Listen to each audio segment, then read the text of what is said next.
Hi, നമസ്കാരം. എന്തൊക്കെയാണ് വിശേഷങ്ങൾ? കുറേ ദിവസം ആയില്ലേ വന്നിട്ട് വീഡിയോ ഇട്ടിട്ട്. വേറെ ഒന്നുമല്ല, പനി പിടിച്ചു പോയി. പനിയായിരുന്നു. പനി എന്ന് പറഞ്ഞാൽ പനി മാറി.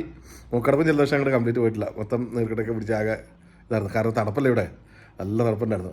പിന്നെ എല്ലാവരും ചോദിച്ചിട്ടുണ്ടായിരുന്നു മറ്റേ സവാദുരിയിൽ ഫോറസ്റ്റിൽ ഇതായിക്കുമ്പോൾ പറയണം കേട്ടാന്ന് പറഞ്ഞിട്ട്. സവാദുരി ഫോറസ്റ്റിൽ ഇത്തവണ ആയിട്ടുണ്ട് കേട്ടോ. ഇപ്പോൾ ഈ കഴിഞ്ഞ ദിവസം തൊട്ട് സവാദുരി ഫോറസ്റ്റ് ഫുൾ സ്നോ ആയിട്ട് കവേർഡ് ആയിട്ടുണ്ട്. അത് പറയണമെന്ന് പറഞ്ഞിട്ടുണ്ടായിരുന്നു. അപ്പോൾ സവാദുരി കാണുന്ന ആഗ്രഹമുള്ളവർക്ക് ഈ അടുത്ത ദിവസങ്ങളിൽ വന്നു കഴിഞ്ഞിട്ടുണ്ടെങ്കിൽ സവാദുരി ഫോറസ്റ്റിൽ സ്നോ കാര്യങ്ങളൊക്കെ ഉണ്ട്, നല്ല രീതിയിലുണ്ട് സ്നോയ്. അപ്പം അത് ഈ ദിവസങ്ങൾ ഇങ്ങനെ ഉറപ്പായിട്ട് പറയാൻ കാരണം ഇനിയിപ്പം ഈ ദിവസങ്ങളിലുണ്ട് സ്നോ ഫോള് നിറയെ കാണാൻ നല്ല ഭംഗിയായിട്ടിരിക്കുക. ഞാൻ എൻ്റെ വീഡിയോ ഇതിൻ്റെ കൂടെ ഇടാം. ഞാൻ കഴിഞ്ഞ കൊല്ലം പോയതിൻ്റെ ആ അവസ്ഥ തന്നെ ഇപ്പോഴും ഉണ്ട്. ഇപ്പോൾ പിള്ളേർ ഫ്രണ്ട്സ് പോയിട്ടുണ്ടായിരുന്നു. കാരണം എനിക്ക് പനി ആയതുകൊണ്ട് പോകാൻ പറ്റിയില്ല. ഇപ്പം ഇന്നാണേലും അങ്ങോട്ട് നല്ല സ്നോ ഒക്കെ ഉണ്ട്, മൂടി കിടക്കും അങ്ങോട്ടൊക്കെ. അപ്പം ഞാൻ എൻ്റെ വീഡിയോ ഇതിൻ്റെ കൂടെ ഇടാം കേട്ടോ. പിന്നെ ഇപ്പോൾ വരാനുള്ള ഫെബ്രുവരി ആണെങ്കിലും ജനുവരി ഫെബ്രുവരി ഈ മാസങ്ങളിലാണ് സമുദ്രത്തിൽ ഏറ്റവും കൂടുതൽ സ്നോയും കാര്യങ്ങളും ഉള്ളത്. കാണാൻ പോകുന്നവർക്ക് ഇപ്പോൾ വന്നാലും കാണാൻ കേട്ടോ. കാരണം ഐസ് മൗണ്ടനിലെ ആക്ടിവിറ്റീസ് കൂടുതൽ നടക്കുന്നത് ജനുവരി ഫെബ്രുവരി മാർച്ച് അവസാനത്തോടു കൂടിയാണ് ഓൾമോസ്റ്റ് തീരും. മാർച്ചോട് കൂടി ഓൾമോസ്റ്റ് സ്നോ പരിപാടികളും തീരുന്നല്ല കുറയും. കാരണം മെയിൻ ആക്ടിവിറ്റീസും കാര്യങ്ങളൊക്കെ അവർ നിർത്തും. പിന്നെ വേറെ എന്താ വിശേഷം? വേറെ ജോർജിയയിൽ സുഖമായിട്ട് പോകണം, അടിപൊളിയായിട്ട് പോകണു. ജോർജിയയിൽ പിന്നെ വേറെ ഇഷ്ടം പോലെ സ്കാമിങ് നടക്കുന്നുണ്ട് കേട്ടോ. ഞാൻ അതുകൊണ്ട് ഒന്നും പറഞ്ഞേക്കാന്ന് പറഞ്ഞിട്ടുണ്ട്. കാരണം ഒരുപാട് പേര് വന്നിട്ട് ഇപ്പം ജോലി അന്വേഷിക്കുന്നുണ്ട്. ഇവിടെ വന്നിട്ട് ജോലി അന്വേഷിക്കുന്നത്, ഇവിടെ ഭയങ്കരമായിട്ട് ജോലി ഉണ്ടെന്നും പറഞ്ഞിട്ടൊക്കെ ഭയങ്കര ജോബ് ഓഫറും കാര്യങ്ങളൊക്കെ കൊടുക്കുന്നുണ്ട്. ഫേസ്ബുക്കിലൊക്കെ ആയിട്ട് ഇപ്പോൾ ഒരുപാട് പരസ്യം കൊടുക്കുന്നുണ്ട്. അപ്പോൾ അതിൻ്റെ സത്യാവസ്ഥ ഞാൻ പല പ്രാവശ്യം ഞാൻ വീഡിയോ ചെയ്തായിരുന്നു. കാരണം ഇവിടെ അത്ര ഈസി അല്ല ജോലി കിട്ടാൻ ഭയങ്കര ബുദ്ധിമുട്ടാണ്. മെയിൻ ക്രൈറ്റീരിയ ഭാഷയാണ്. കാരണം ഇവിടെ ഉള്ളവർക്ക് കൂടുതലും ജോർജിയനും റഷ്യനുമാണ് കൂടുതൽ അറിയാവുന്നത്. അപ്പോൾ അതുകൊണ്ട് ആ ക്രൈറ്റീരിയയിൽ ജോലി കിട്ടാൻ ഭയങ്കര ബുദ്ധിമുട്ടാണ്. അഥവാ കിട്ടിക്കഴിഞ്ഞാലും സാലറിയും ഭയങ്കര കുറവാണ്. നമ്മുടെ GCC ഒക്കെ വെച്ച് നോക്കി കഴിഞ്ഞാൽ തന്നെ ഇവിടെ സാലറി ഒന്നുമില്ല.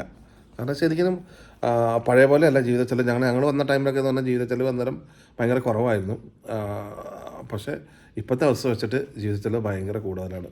കാരണം ഇപ്പം TBCയിലൊക്കെ ഒരു മിനിമം ഒരു ഫ്ലാറ്റ് എടുക്കണമെങ്കിൽ മിനിമം കൊടുക്കണം ഏറ്റവും കുറഞ്ഞതൊരു $400 തൊട്ട്, മിനിമം ഏറ്റവും കുറഞ്ഞ 1 ബെഡ്റൂമിന് ഒരു $400 തൊട്ട് ഒരു $1000 വരത്തേക്കുള്ള പ്രൈസ് കൊടുക്കണം.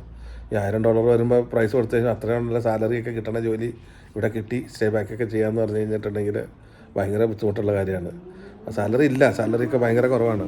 നിങ്ങൾക്ക് ഇവരുടെ ഓൺലൈൻ എടുത്ത് ചോദിച്ചാൽ ഇവിടുത്തെ മിനിമം ബേസിക് സാലറി തന്നെ 1300 ദിർഹംസ് എന്തൊക്കെ ആക്കിയിട്ടുണ്ട്. അത്രേ ഉള്ളൂ, വലിയ വ്യത്യാസങ്ങളൊന്നും വന്നിട്ടൊന്നുമില്ല. അപ്പോൾ അതുകൊണ്ട് അതൊരു ഇതാണ്. ആൾക്കാർക്ക് ഒരുപാട് സ്കാമിങ് നടക്കുന്നുണ്ട്. ഒരുപാട് പേര് നമ്മളെ വിളിക്കുന്നുമുണ്ട്. അതുകൊണ്ടാണ് ഞാൻ പറഞ്ഞത് എല്ലാവരോടും പിന്നെയും പറയണു, ഇവിടെ വന്ന് ജോലി തപ്പി കണ്ടുപിടിച്ചുള്ള നല്ല ജോലിയൊക്കെ ഉള്ള ആരും അത് ഇട്ടിട്ട് കളഞ്ഞിട്ടൊന്നും ഇവിടെ ജോലി തപ്പാന്നൊന്നും പറഞ്ഞൊന്നും വരരുതെന്ന് പറഞ്ഞാൽ മണ്ടത്തറായി പോകുന്നു ഞാൻ പറയുന്നോട്. കാരണം എല്ലാവരും പിന്നെയും ഞാൻ ഡീമോട്ടിവേറ്റ് ചെയ്യണതല്ല, നമ്മളിവിടെ ഉള്ള ഒരാളായതുകൊണ്ട് കാണുന്നതാണ്. ഇവിടെ വന്നാലും പിന്നെയും കിട്ടുന്നത് ചെറിയ റെസ്റ്റോറൻറ്റ്സ് കൂടെ അവിടെ ഇവിടെയൊക്കെയുള്ള ജോലികളാണ് കിട്ടുന്നത്.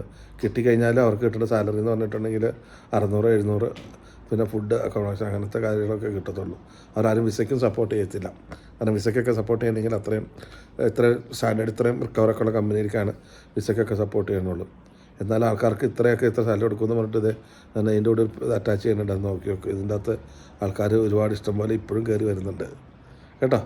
അപ്പോൾ അതുകൊണ്ട് മാക്സിമം ജോലിയുടെ കാര്യത്തിനായിട്ട് ആൾക്കാർ മാക്സിമം ട്രൈ ചെയ്തുകൊണ്ടിരിക്കുക. ട്രൈ ചെയ്തിട്ടുണ്ടെങ്കിൽ എന്തെങ്കിലും ഓഫറും കാര്യങ്ങളുണ്ടെങ്കിൽ നമുക്ക് അയച്ചാൽ നമ്മൾ ജെന്യൂനായിട്ട് അന്വേഷിച്ച് നോക്കാം. ഇങ്ങനൊരു കമ്പനി ഉള്ളതാണോ, ഈ ക്രൈറ്റീരിയ ഉള്ളതാണോ എന്നൊക്കെ അല്ലെങ്കിൽ നമുക്ക് അറിയാവുന്ന ആരെക്കൊണ്ടെങ്കിലൊക്കെ നമുക്ക് ചോദിപ്പിക്കാം. കാരണം അല്ലാണ്ട് ജോലിയുടെ കാര്യത്തിൽ അവിടെ നിന്ന് ഓഫർ ലെറ്റർ കിട്ടി ഇവിടുന്ന് കിട്ടിയെന്നൊന്നും പറഞ്ഞിട്ടൊന്നും ആരും ഇങ്ങോട്ടൊന്നും കയറി വരല്ലേ പ്ലീസ്. പൈസ കൊണ്ട് കളയാണ്ടിരിക്കാൻ വേണ്ടി പറയുന്നതാണ്. അപ്പോൾ എല്ലാം പറഞ്ഞ കണക്ക് വിൻ്റർ ആഘോഷിക്കാൻ എന്തെങ്കിലും താല്പര്യമുള്ളവരുണ്ടെങ്കിൽ ഓടിവായോ. അടിപൊളി പാക്കേജ് കാര്യങ്ങളൊക്കെ നമ്മൾ പ്രൊവൈഡ് ചെയ്യുന്നുണ്ട്. നമ്മുടെ സ്വന്തമായിട്ട് ജോ ഹോളിഡേയ്സ് എന്ന് പറഞ്ഞിട്ടൊരു കമ്പനി ഉണ്ട്. അതിൻ്റെ ബാക്കി കാര്യങ്ങൾ ഞാൻ പിന്നെ പറയാം. നമ്മൾ അതായിട്ടെല്ലാം ടൂറിസം പരിപാടികളെല്ലാമായിട്ട് മുന്നോട്ട് പോകുന്നുണ്ട് കേട്ടോ. അപ്പോൾ എല്ലാം പറഞ്ഞ കണക്ക് നമുക്ക് ജോർജിയയിൽ വന്നിട്ട് കാണാം. ടാറ്റാ, ബൈ.